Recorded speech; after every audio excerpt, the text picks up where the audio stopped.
Donc bonjour, je m'appelle François Warlop, je suis ingénieur d'expérimentation au GRAB, le groupe de recherche en agriculture biologique sur Avignon.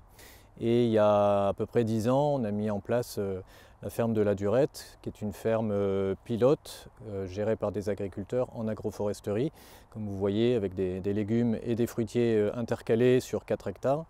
Et sur cette ferme pilote, donc on développe des travaux de recherche pour essayer d'aller vers une évaluation de la viabilité de ce qu'on appelle le verger maraîcher.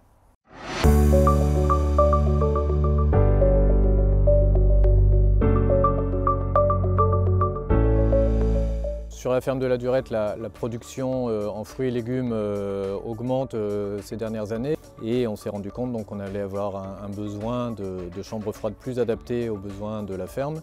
Et on s'était rendu compte aussi que la consommation électrique de la Durette jusque-là était assez importante. Donc on a voulu réfléchir à des nouvelles chambres froides mieux isolées.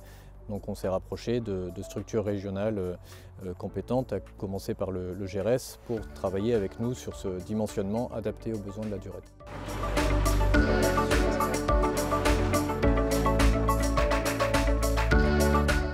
Pour dimensionner des chambres froides auprès des maraîchers qui utilisent à peu près 45 fruits et légumes, il faut traiter l'humidité, la température, l'éthylène que cela dégage et les odeurs. Le seul moyen qu'on a trouvé, c'est d'avoir 4 chambres distinctes pour pouvoir gérer les 45 produits, selon que ce soit une conservation courte ou longue.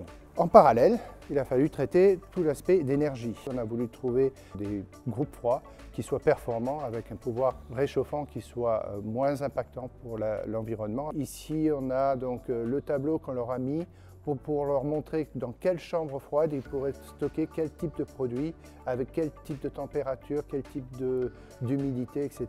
Ces chambres froides ont été construites il y a 2 ans. On a aussi jugé utile de pouvoir faire un suivi des consommations, autant sur la partie frigorifique, donc c'est-à-dire qu'on a mis des instruments de mesure, des thermomètres, hygromètres, pour suivre les températures cet été. En parallèle, on a suivi aussi les consommations électriques. Le suivi des consommations de ces chambres froides a permis de mesurer les gains énergétiques de l'ordre de 40 à 50% par rapport à des chambres froides classiques.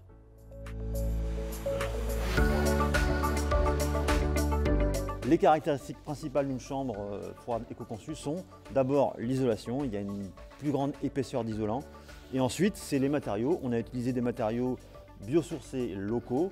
Donc là en l'occurrence on a fait une enveloppe en ossature bois avec du bois non traité, du Douglas. Un parement avec donc des plaques d'OSB. À l'intérieur, on a mis un isolant qu'on a ici de manière abondante et qui n'est pas très cher, qui est la balle de riz. Là, on a fait une porte faite d'un panneau sandwich, donc là avec du bois de 3 plis. À l'intérieur, on a mis un isolant plus léger qui sont de la laine de riz. Ici, en fait, la porte se soulève. Donc, ce qui permet au joint qui est en dessous, en fait, d'abord de ne pas frotter quand on ouvre, mais surtout quand on ferme.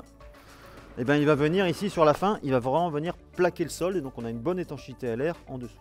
Et donc entre chaque chambre, bien sûr, la dalle elle est coupée, il y a un isolant, de façon à ce qu'il n'y ait pas de pont thermique qui se fasse d'une chambre à l'autre.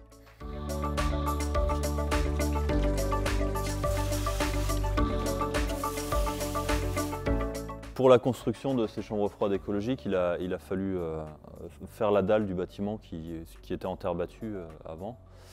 Donc on peut rouler sur la dalle béton pour rentrer la marchandise avec un transpalette ou avec un diable. Le premier gain, ça a été en ergonomie, qui a été évident et immédiat.